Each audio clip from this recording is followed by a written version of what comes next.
welcome back to a freezing cold lab. Today I've cleared the decks, I've got rid of all the retro gear because I want to work on something more modern. And I know it isn't the kind of thing I really want to put on the channel, but I don't do this very often, so I thought, what the heck, let's film it. So what I'm doing today is building a new desktop PC to replace 2 years of junk that I've had to put up with. I got to the point where I'm just having to ditch my old equipment and get something better. So I'm starting from scratch. I'm building with the latest chipsets and trying to get something that will work at a reasonable speed. So let me show you what I've got. Now, when I use the word reasonable, for most people that probably means pretty quick. This time around, I have decided to get the latest components and build a thoroughly modern computer. Normally I would buy computers in a way that would get me the best value in terms of price. I wouldn't say this wasn't value, but it was much more expensive than the computers I normally build. So at its core we have a Gigabyte motherboard with a Z790 chipset. That's 13th gen, and this is being filmed in November 2022. So as of right now, this is the latest kit.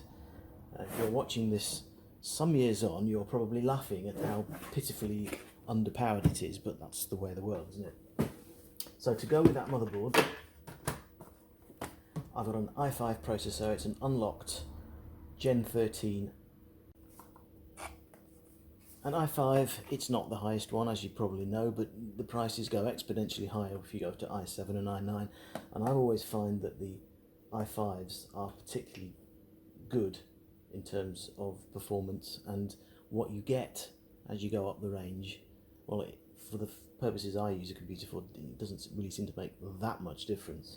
So I'm happy with an i5. That'll give me the best performance I need. This thing uses DDR5 RAM, so I have 32 gigabytes of that, 5200 speed. This stuff has come down a lot just recently, and previously it's been prohibitive to get the DDR5 motherboards because of the price of the RAM, but that wasn't too bad. I have a 980 Pro 1TB solid state disk. I was hoping to get the 512 meg because that's really all I need at a discount, but it turned out that the 1TB came down and the half terabytes didn't, so I ended up getting more memory for the same money. What have we got? Oh, this is a cooler, the Mugen 5. It's a huge chunk of metal which is rather well rated. I'm hoping it will do the job. A well specified EVGA power supply, 650 watts. And the case I'm using is a Corsair 110R. A 200R would have been ideal, but they are unobtainium. This one has a slot for my Bluray drive, and that is becoming something that's difficult now. I wouldn't say impossible, but a lot of the case choices are just flush with no fitting, no internal fitting for that kind of drive. Okay, so the first job is to put the processor in the motherboard and then attach the cooler. And once that's done, I can build it into the case. But I feel like I want to get into the case first and take a look at what the innards are like. Let's get a move on.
the access hole at the back here, normally there's a blanket, well not a blanking plate, but a plate that sits here. In the old days you used to push that into place before you put the motherboard in. These days it comes attached, at least with this one it does.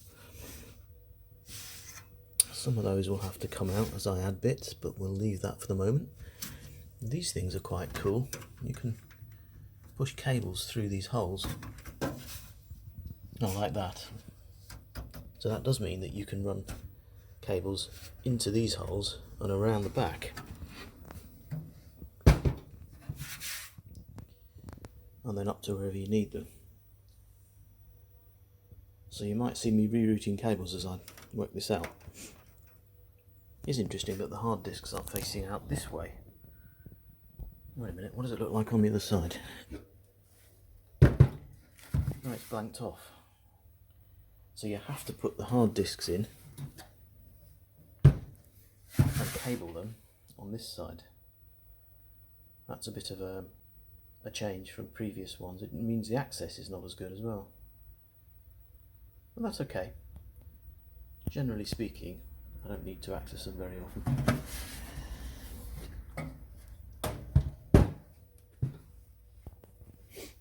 Alright, on to the main board. Right, so let's have a look in here. Now, before I begin, let's get the anti-static sorted out. I do intend to make a video about anti-static, ESD and all the ins and outs of what you need in a lab. For the moment, plug a wrist strap in and you're safer.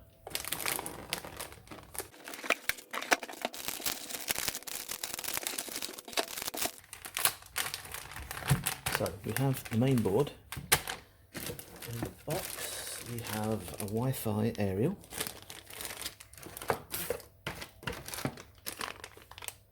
We have a couple of SATA leads. And we have 3 individually bagged screws. And those screws are critical because they're the ones that hold down your disc. This thing.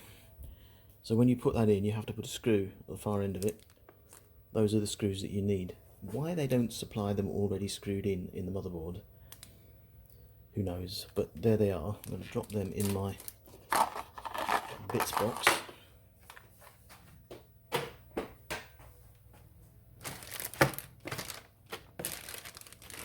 In fact, as long as the box isn't overflowing, I'll put these other bits in there as well.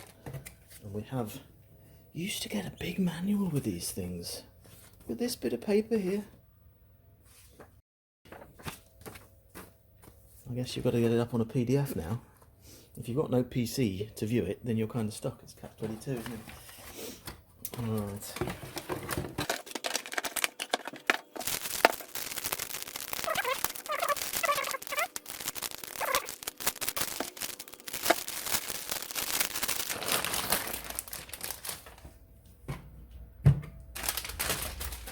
I'll get you a close-up here. So what we have here is a good general purpose motherboard. If you buy one that's rated for gaming, even from this brand, what you'll get is very few expansion slots. They'll be set up to do dual graphics cards and not much more. If you buy from Gigabyte, if you buy the ultra durable range, the UD, you'll get one with a few more slots in it, and for me that's always worth having because I like putting in the odd expansion. And I'm just hoping that we have no clearance problems with the heatsink, because the power supply module and the back panel are all kind of covered up by these big heatsinks. Looks a bit more crowded than it would normally appear, but I guess that's a necessary thing. Here's the back panel, just lift it up.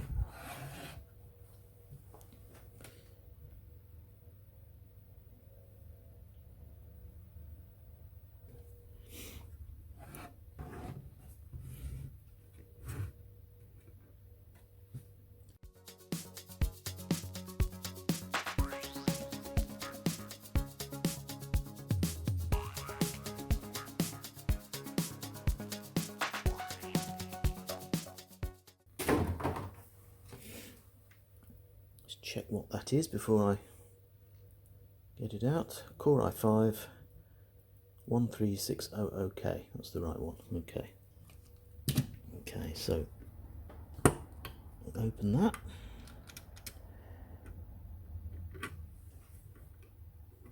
Lift that up.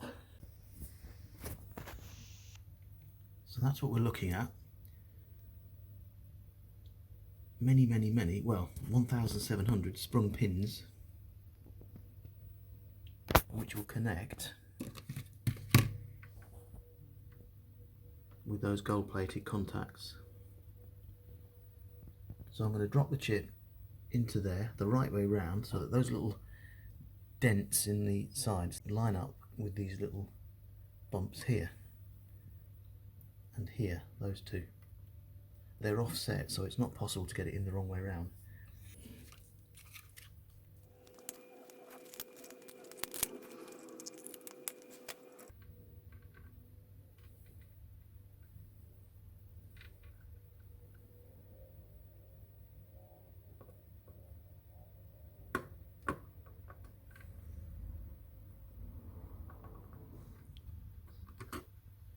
So that you can see how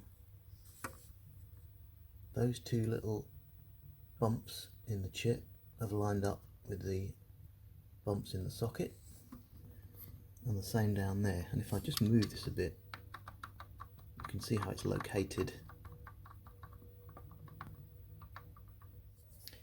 So now with that located, I'm going to close the top part.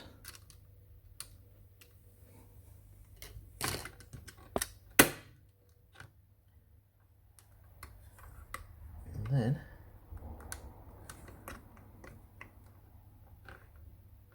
latch that down like so, and this bit of plastic should come away.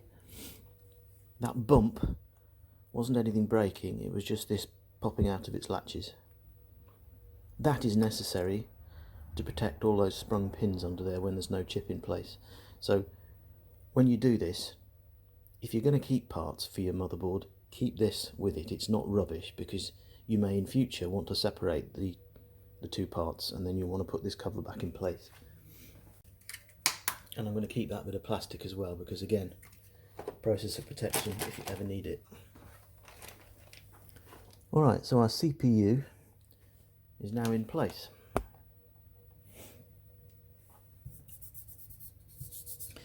Next step, cooler.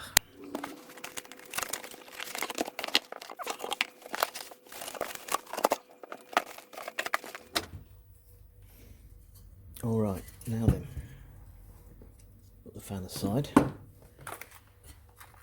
So what we get with this thing is a mounting kit and a screwdriver. And that's not just a cheap rubbish screwdriver, single use. That'll go in my toolbox. I think that'll be quite a nice tool to have. It's the reach, you see. Most screwdrivers don't have the same reach, so I guess that's why they include it, because you're not likely to have one in your toolkit which will do the job.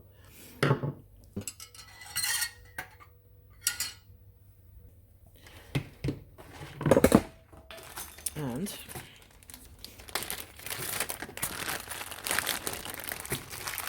also in the pack is all this junk. Now this cooler will go on a number of different boards.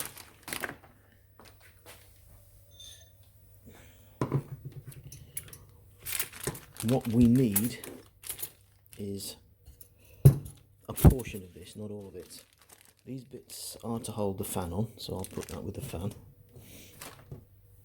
This is the backplate for Intel processors, and you'll see that these corner pieces have actually got two positions. You see that little hourglass shape cut out? So this screw can be either there or there, and we need the outside position. Okay, so this is already configured with them in the outer positions for socket 1700, which is what mine is. So this piece goes behind the motherboard to act as a brace. So that's That's one piece that we need. There's a whole bunch of screws, a lot of which we need.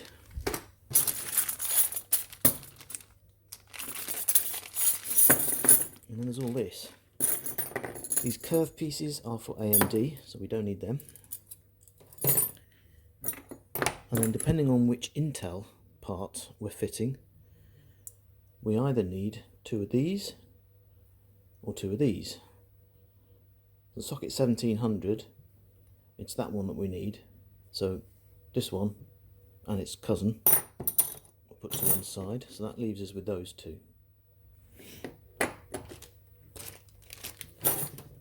I'm just going to package the other parts away.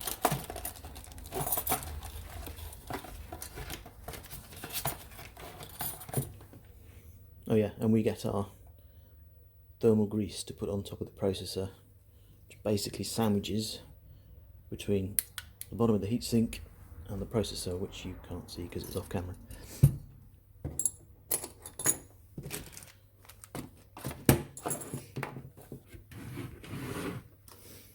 Now then, the fun bit. This monstrosity has to sit on top of the processor. And if you look at the bottom, this is deliberately built offset, it's not symmetrical. Now we do need to make sure that the airflow is from front to back. This is the front of the case. The airflow needs to pass in this way through the heatsink and out at the back, and there will be a case fan somewhere here to extract the air from the box. So that means the heatsink needs to be this way on, because the fan sits like so. So that gives us 2 positions. That's this way or that way. Now I believe, you see this cutout here? I think that's there to allow clearance for the RAM modules, which means that it's designed to sit that way on. Here's the RAM.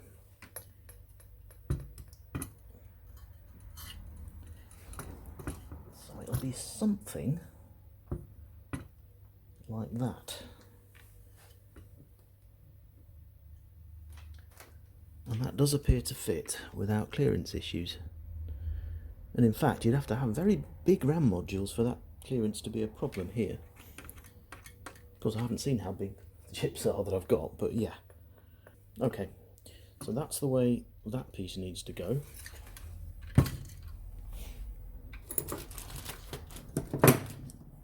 Now this brace piece, these 4 corners are square. That is, it could go on any way, but it is symmetrical. So once again, there are 2 ways this could go on. Don't really know what's intended here, but now I see the back.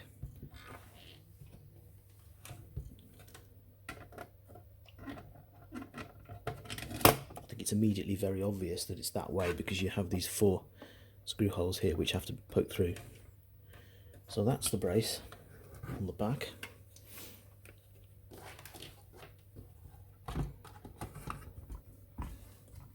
Okay, well, I've got 4 of these, and these need to go on. There's a rubber washer attached to the base of that, and that needs to go downwards. And we need 1 of those on each.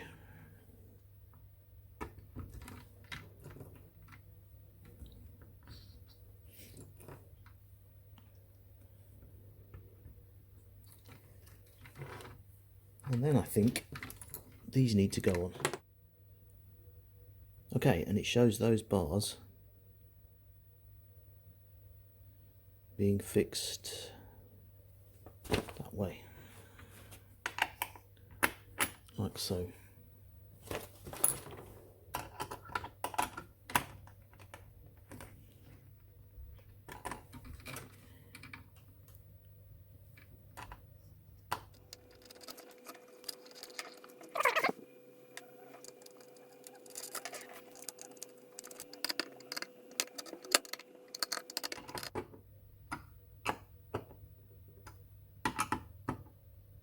Okay, they're tighter than finger tight, but they're not wrenched down.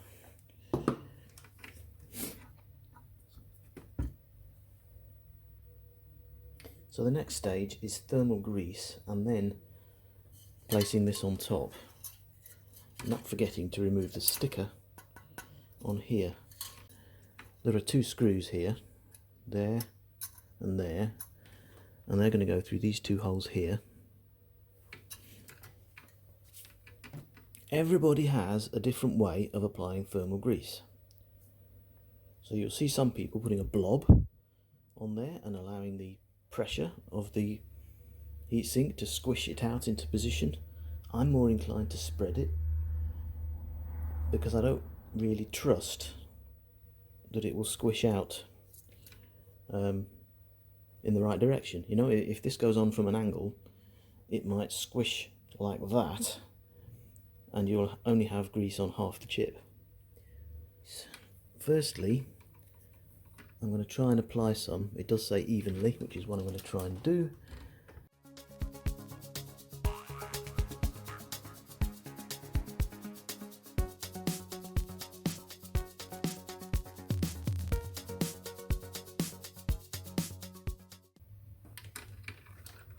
Okay, that's a relatively even spread on one mucky finger. Bear with me while I clean that up. Okay. Peeling off the sticker.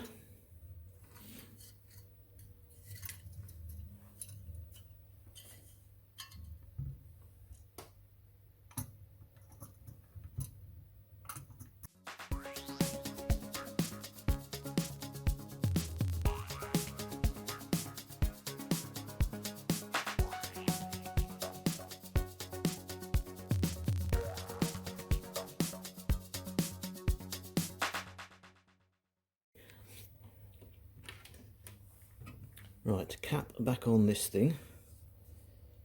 Keep that safe. I have all these screws left and I assume these are something to do with the AMD fitting, so without having a good look in the book, I'm not sure about that.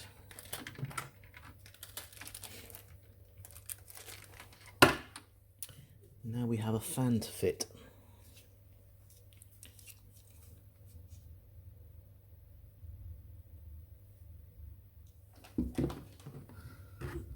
Okay, let's do the RAM.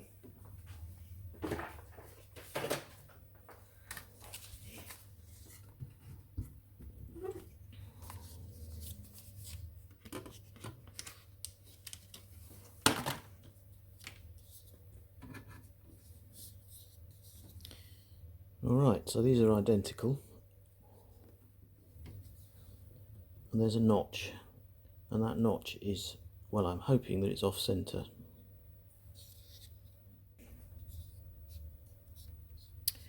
Right, so we're using those 2 sockets. Let's just see where that notch sits. That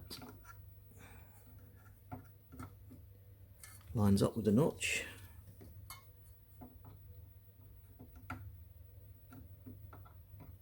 And that doesn't, so they go this way round. They were right about that cutout for the RAM.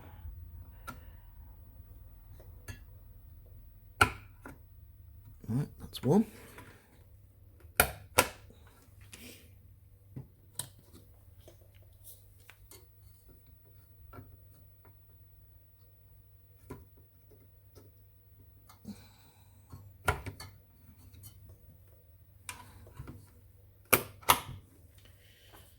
Right, that's the RAM in. Now I've got to figure out how these clips work to get the fan attached. Okay, so they go like that.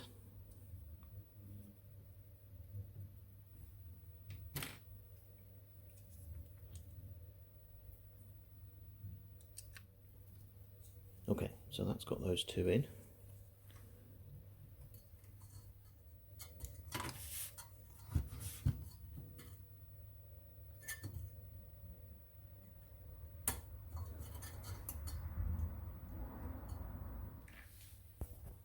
So you see the clearance above the RAM. I've been adjusting the height of the fan and putting this clip onto the vanes in such a way as to get some clearance. I wanted it as low as possible.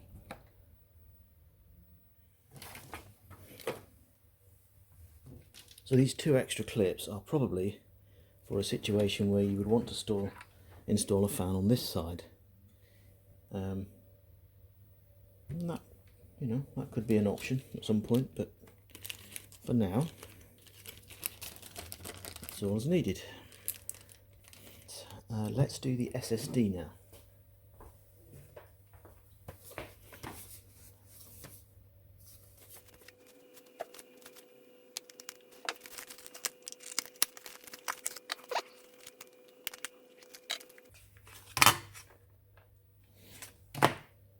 So this is smaller than I thought, and it would actually go in either of those positions. That's good news. We need to get this component down under there.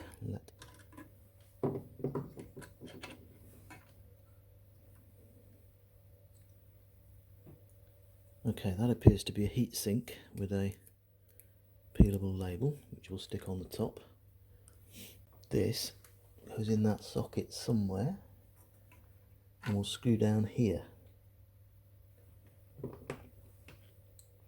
But the heatsink needs to screw into that socket, so I need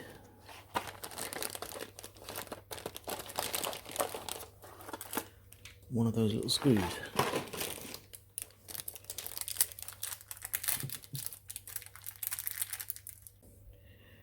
And that will go in this position here.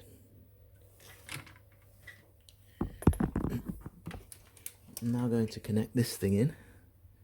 It goes in this way around. I appreciate you can't see the notch because this plastic thing's in the way, but it goes in that way.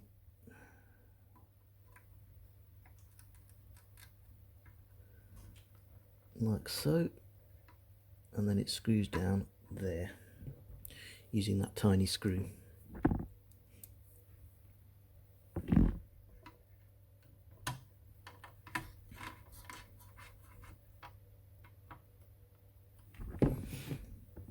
And then this heatsink goes over the top. Now, I'm inclined not to remove all of this because this end bit will just get covered in gunk.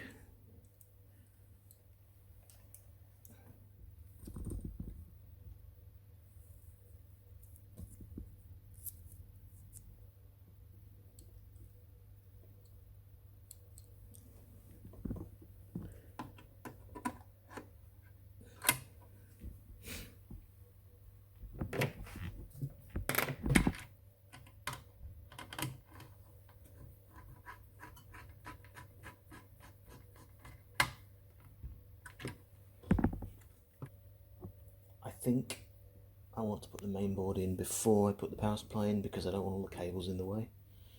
So let's just clear up the bench a bit and then move on to that.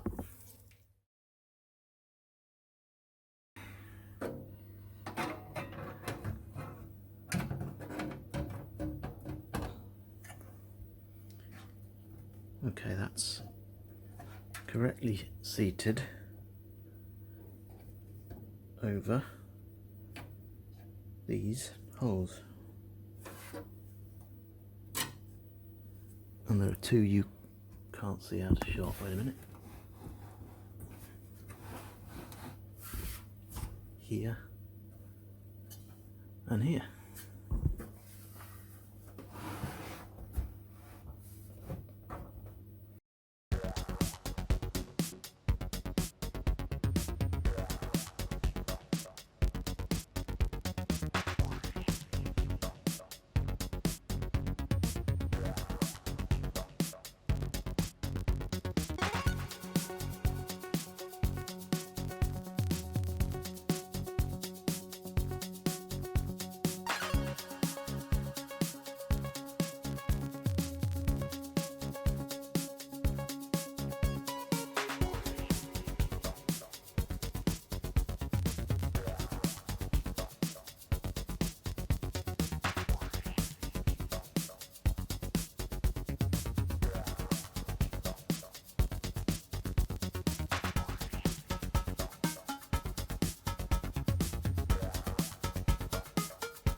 Okay, well,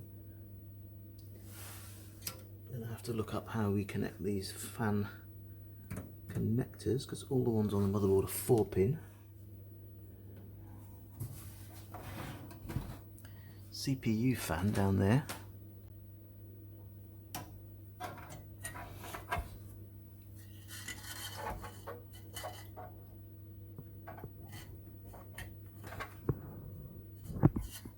Okay, a brief pause just to check that this fan connector is okay.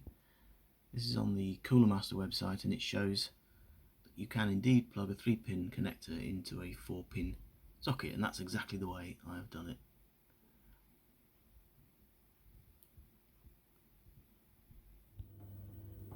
Oh, right, it has gone in. That might be right. I'll move the box up a bit so I can take a look at this power supply.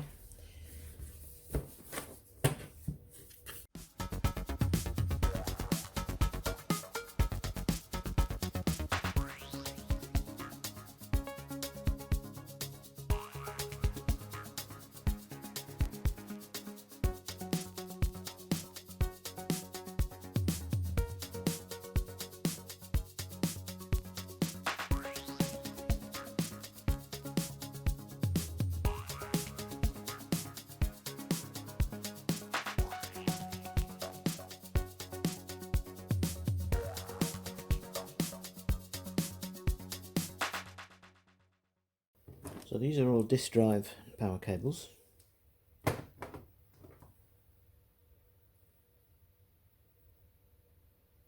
one's an adapter to go from the larger 4-pin to the 3.5-inch floppy. Of course, I don't have a slot for a floppy in this case. There you go. So I won't be needing that. This is the ATX power for the board.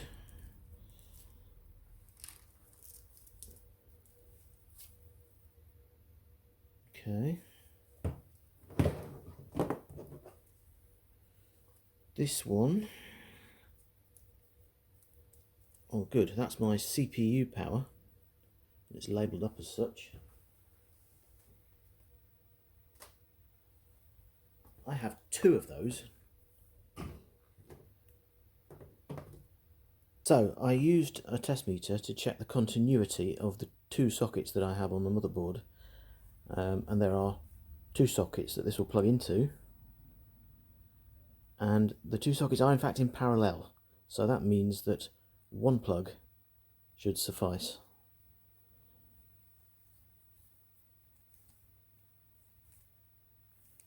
So I've got 1 for the motherboard,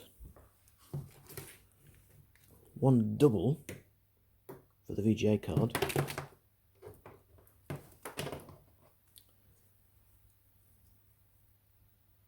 and then another VGA, which I think I don't need.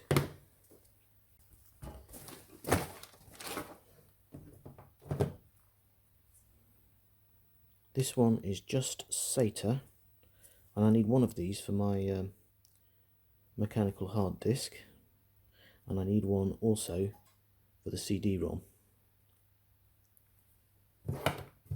So the Blu-ray drive and the hard disk both take the same cable. That's this type for power. But I think 1 cable is unlikely to reach both because the height. The hard disk is going to be at the bottom here behind this, and the CD-ROM is going to be way up top here, and I can't see that cable reaching, so I'm probably going to need to run 2. And then I have this thing labelled Perith, and those are the standard old-fashioned connectors. I'm going to keep those out for the moment. Right.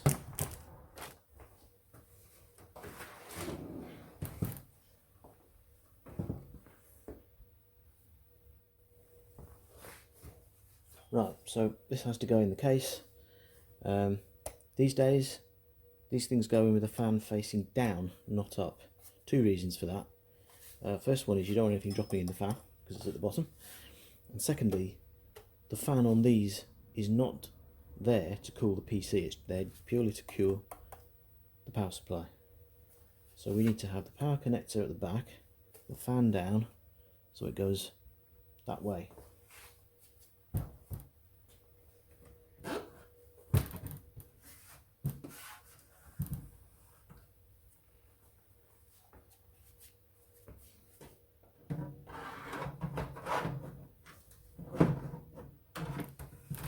So before I screw this in, just to make it easier for me,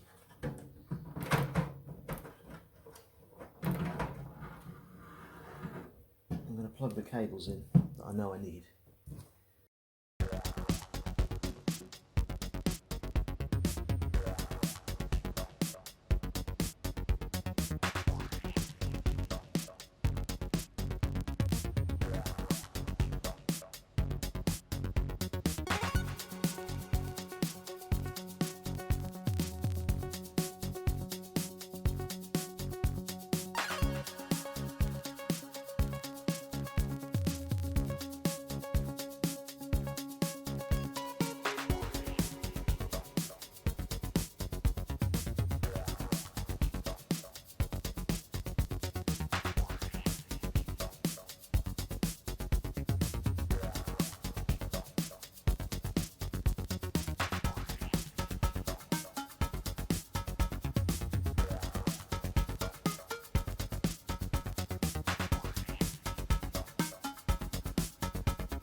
So having poked about with the cables a bit,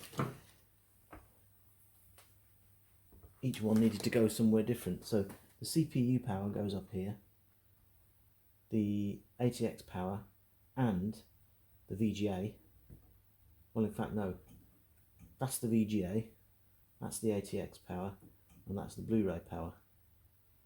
And I've still got one left, which is the power that's going to go to the hard disks, which is going to be just about here.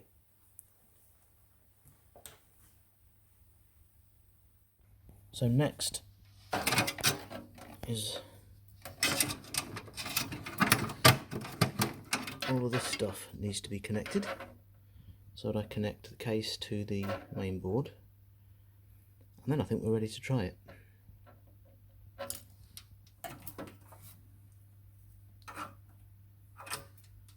HD audio goes down here. Sorry if you can't see from my arm.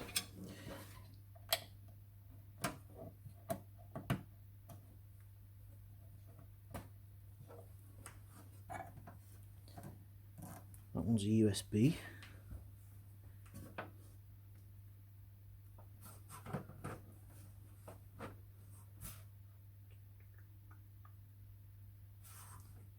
Which is here.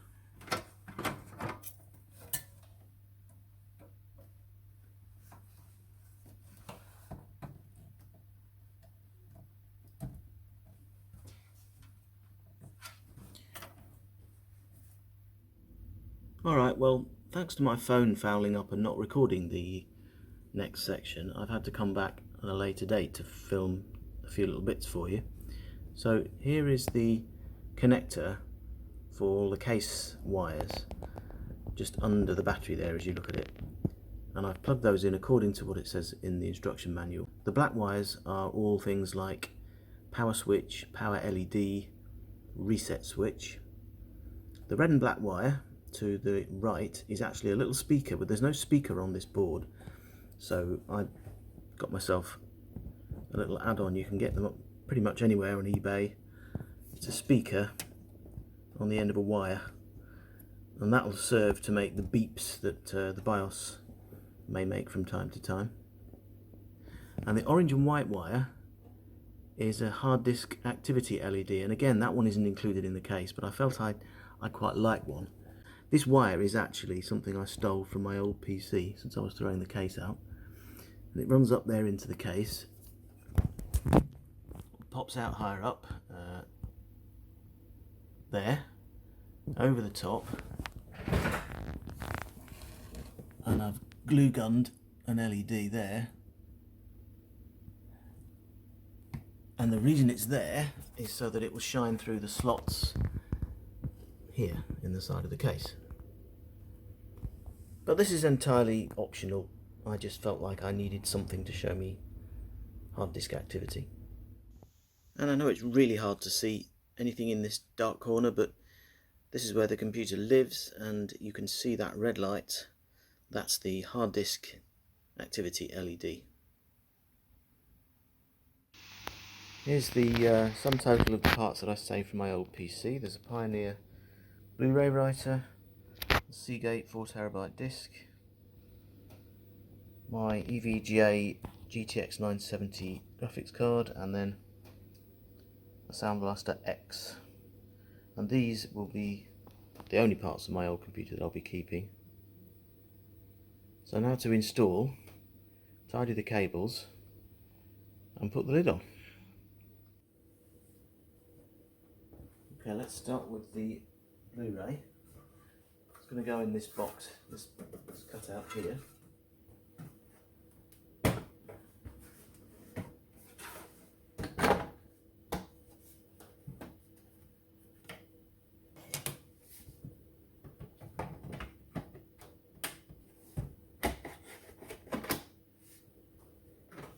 Just checking the fitment there.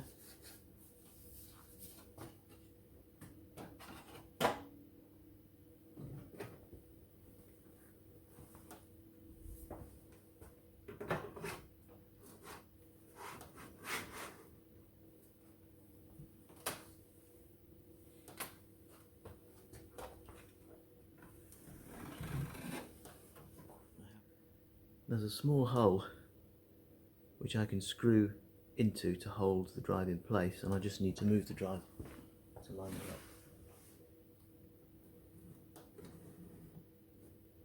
up. And having said that, I see no screw holes. Oh, there we go.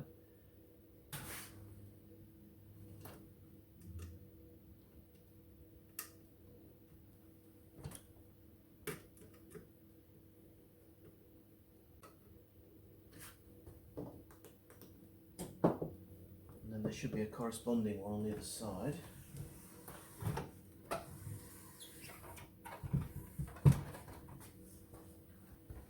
It's accessible through this hole here.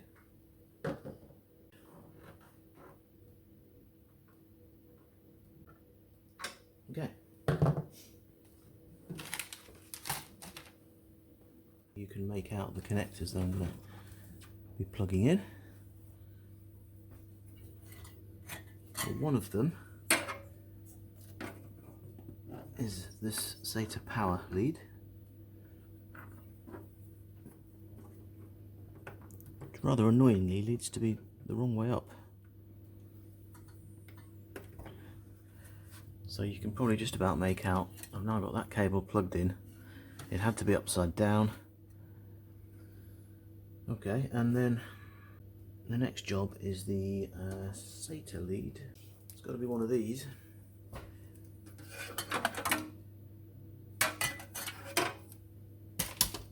Well, that one faces downwards, which is a better option. Okay.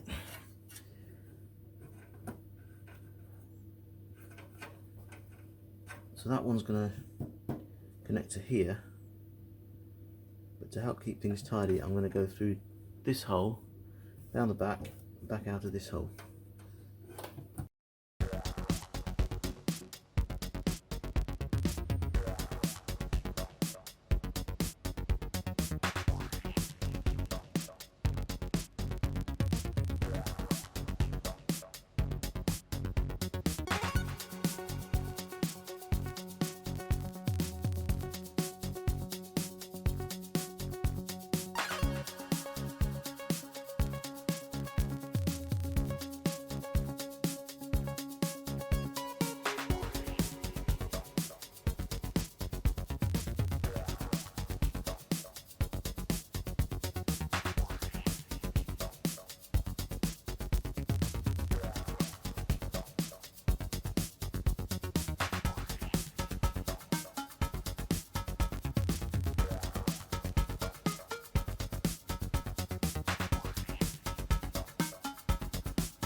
Alright, it's been about a day and a half. Everything's running well, except I have a little problem with overheating. Not when I use the computer normally, but when I run a stress test. So that's quite different from my last build, which would quite happily cope with stress until I overclocked it. This isn't overclocked, it's just on stock speeds, and yet it's hitting the red line. So I have moved the cooling fan, if you remember I fitted it here, over to this side, and that seems to have made a slight difference. And I intend fitting another fan somewhere here, just to pull a bit air in a bit quicker from the outside. I've checked the fans are going the correct direction and all that, so nothing I can do there. And I also want to have the heatsink off and refit it, just in case it's not right. It seemed to go on okay to me, but I just want to make sure. And lastly, I'm a couple of USB ports short, so I have a choice. There are some spare USB sockets down here, and I could go and find a cable to go to the back plate, or I have this, and this is a USB 3 expansion, 4 ports on it, individual power supplies for each port, and PCI connected, so that should be fine. It's going to go in the end slot.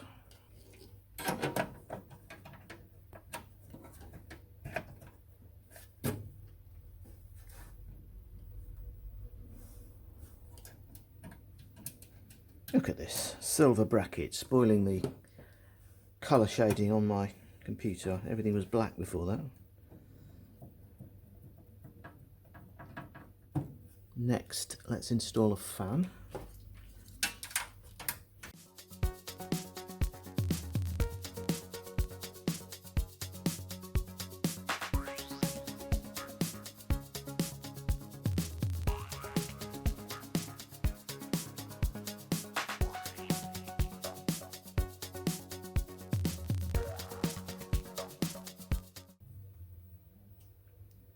Got Scythe fan 2A will do us. Yeah, I know, orange, it's all I've got.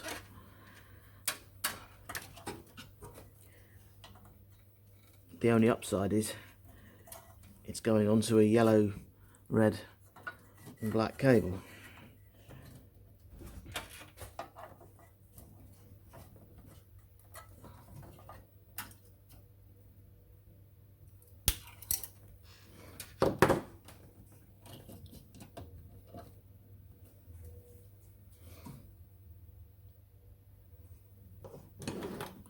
Okay, so now for the heatsink, and I need that long screwdriver.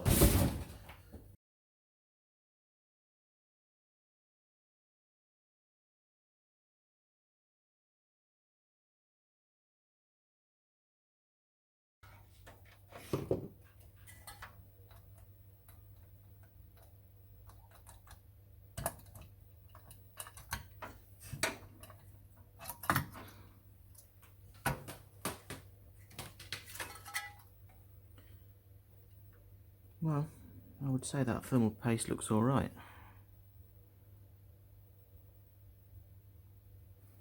But we'll clean it up.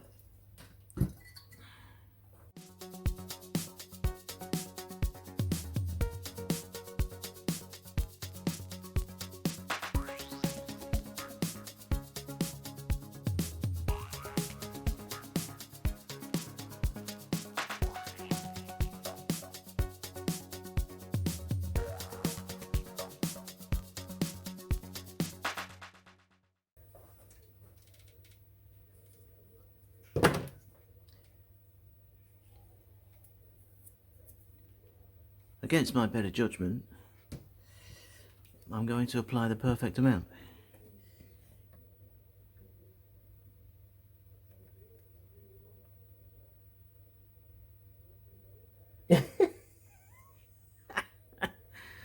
Oh dear.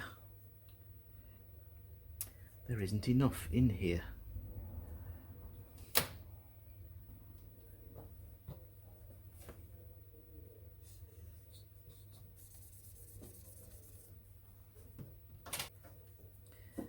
Alright, let's try again.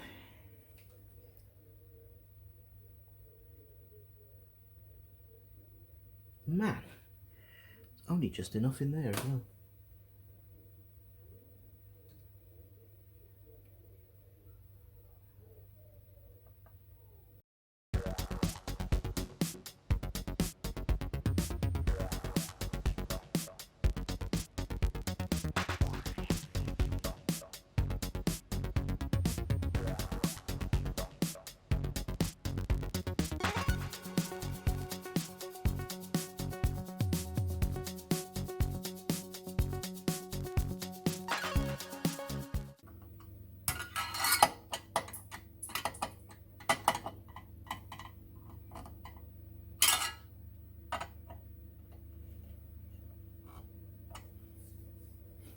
Right, this time I've reached the end stop on both the screws. I think I should have done that the first time round. Note to self, order some more of that. Right, fan.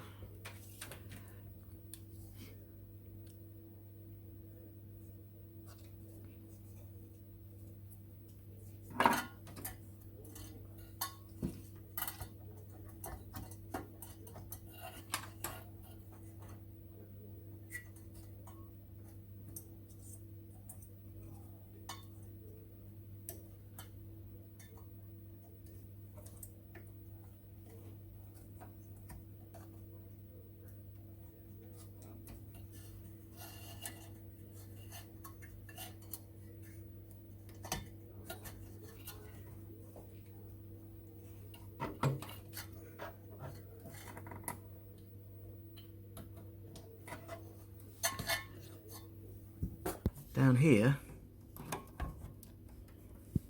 there are 6 sockets for SATA, and I am using the bottom 2 on the right hand side. I'm not actually sure which numbers they are. Let's have a look. It looks like numbers 4 and 6.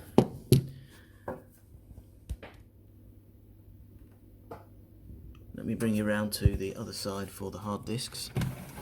Sorry, hard disk singular. Here's the disk in its slot. And we have the SATA cable which goes up here and through to the other side, and also the power cable which comes from over here. And the cables are now all neatly tied down out of the way, and I think all that's left is to put the lid on.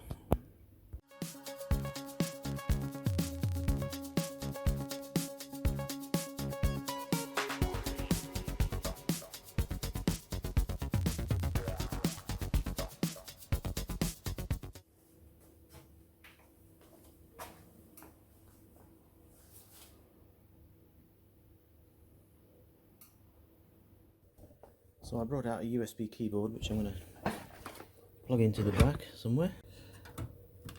There we go. Okay, I want to just quickly address the memory frequency, which has come up at 4800 even though my memory is 5200 spec. So these memory chips have parameters stored in them which can be read out, and what it's done is read out the default, which is the stock speed 4800. The XMP, or Extreme Memory Profile, as Intel call it, needs to be turned on. The simplest way is on this easy mode screen. Just click on XMP here, and you can see it pulls up the 5200 setting, and that should be all you need to do. Now I also want to mention other things I changed in the settings that I didn't cover when I first went round. There's not much. I/O ports, because I installed a sound card, I disabled the audio controller because you don't want 2 of those running. The internal graphics is also disabled because I plugged in a graphics card, though I think it is possible to enable both, but I have no need. So this is how you go about getting a copy of Windows to install on your new PC. Go to your favourite search engine,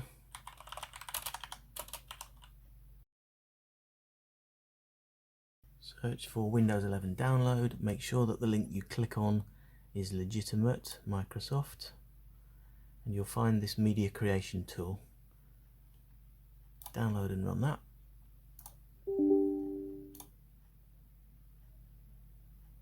It will find your USB key if you've plugged it in already.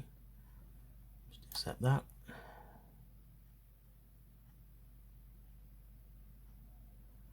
Here it offers options for your PC. That means the one you're doing the download on. Probably recommended you untick that, but in this case the only option available is Windows 11 and country. Click next. Tell it you're using a USB flash drive. It will find it. There it is. Click next again, and this will then download and create your key for you. And I'll leave this running, and I'll skip to the end and you can see how it finishes. This is where you end up. Your USB flash drive is ready, and then you just click finish and you take your flash drive to your new computer.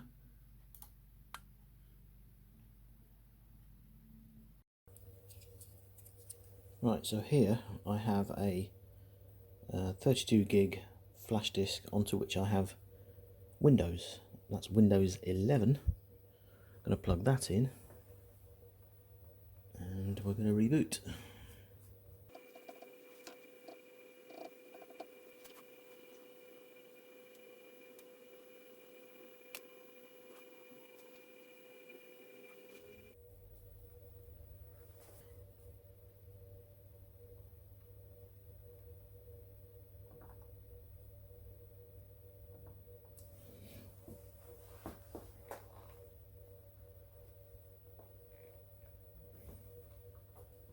I'm going to put a valid key in, but I don't want to do that yet, so I'm just going to say I don't have a key, and we want Windows 11 Pro.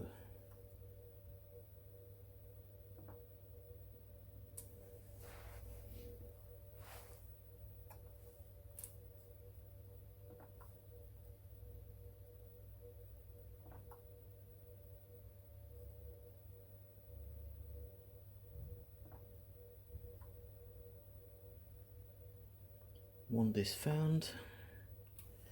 Away we go.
Here I need a network, so it's time to plug in the Wi-Fi aerial.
So at this point it's asking me to sign in, and I'm used to being able to set up a PC by creating a local account, which is certainly better if you're building one for someone else because you don't particularly want to log in with your details.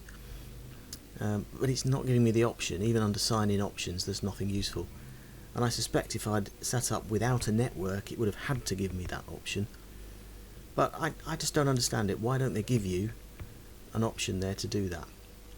But for now this is my own PC, so I'm happy enough to sign in with my account just so I can move on.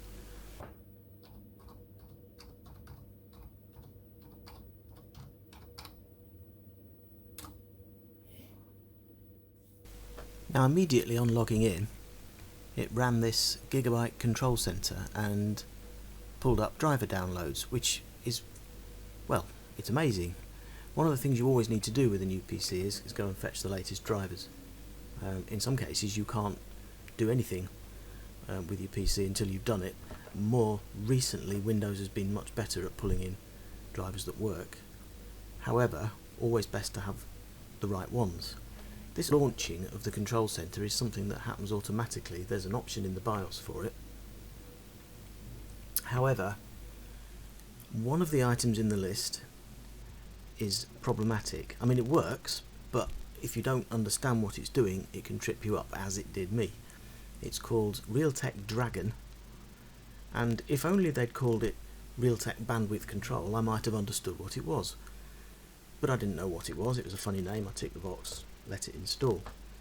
And what Dragon does is manage the bandwidth so that each application can be filtered for bandwidth, and it means that if you don't categorize a program and run it, you might not get the full bandwidth of your network as you might expect. I ran a speed test and it kept giving me a low speed, and I couldn't understand what was going wrong. I thought there was something wrong with the network. In fact, it was this Dragon thing slowing everything down. So what I recommend is that you untick Dragon, don't install it, and sure, come back and try it if you think it might give you some useful facility, but it's only there to confuse a new user, so don't use it. And you don't need the RGB tool or the overclock tweakers or any of that stuff to begin with, but anything that looks like a driver, definitely install. Now the control center also has a section for controlling your fans. You can determine which temperature sensor on the board you're going to monitor. Usually you would use a CPU as shown here, and you can make adjustments and change the way that your fans respond to the rising temperature in the computer. And you also have control of the RGB feature, so if you want to fill the computer with strip lights and make the thing look like ORAC, then that's entirely up to you.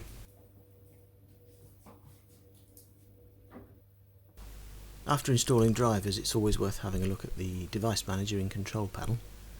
Here I am just pinning the control panel to start so that you can find it more easily, and I always change this view to large icons. Again, that's personal preference, but it seems easier to me. Then we'll have a look at device manager, and there's no exclamation marks or problems shown in there. All the devices seem fine.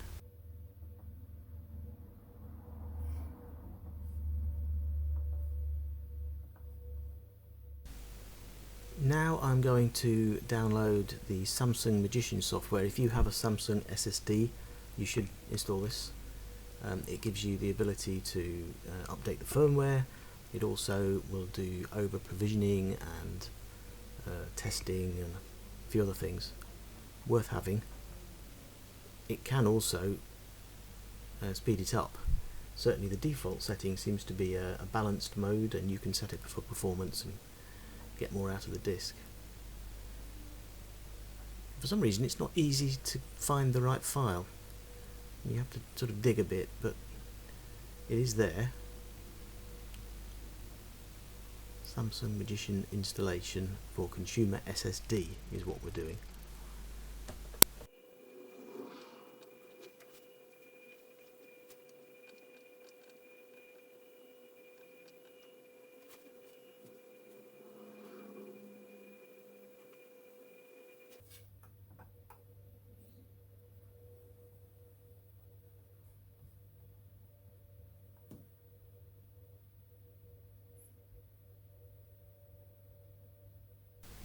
So the first thing I like to do in Magician is set up the over provisioning, which reserves a bit of the disk for storing or recovering from problematic areas. If part of the flash becomes unusable, it can reallocate it. So if you have a bit of spare, it basically can prolong the life of your disk. And it suggests 10%. I find that feels a bit high, so I'm putting 5 in here, losing 46 gig for this.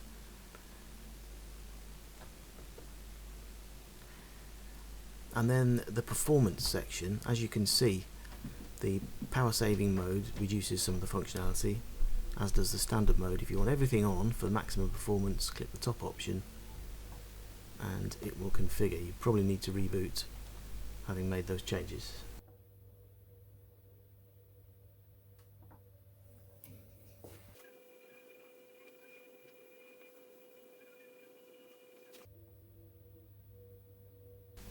So now when we get back into Magician, we're going to run a performance benchmark to see how fast this thing is.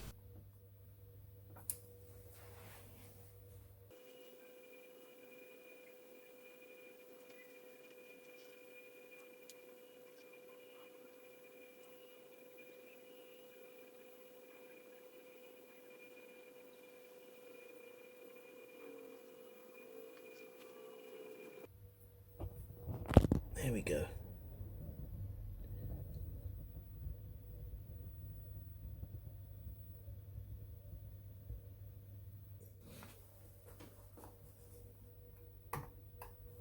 You can probably make out that down in the corner it says activate Windows. That should go away when I do that. So here's how to do it. You go to settings, activate now. Let's try change key.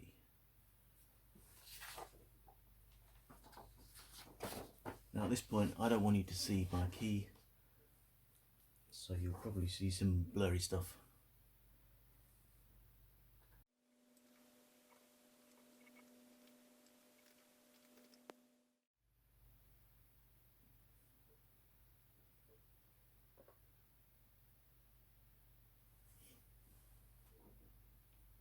And there you go. The key worked, Windows is activated. And now that warning in the corner is gone.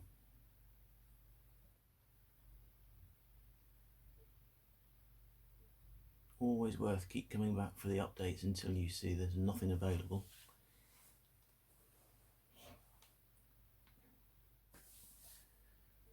And we'll leave that to update.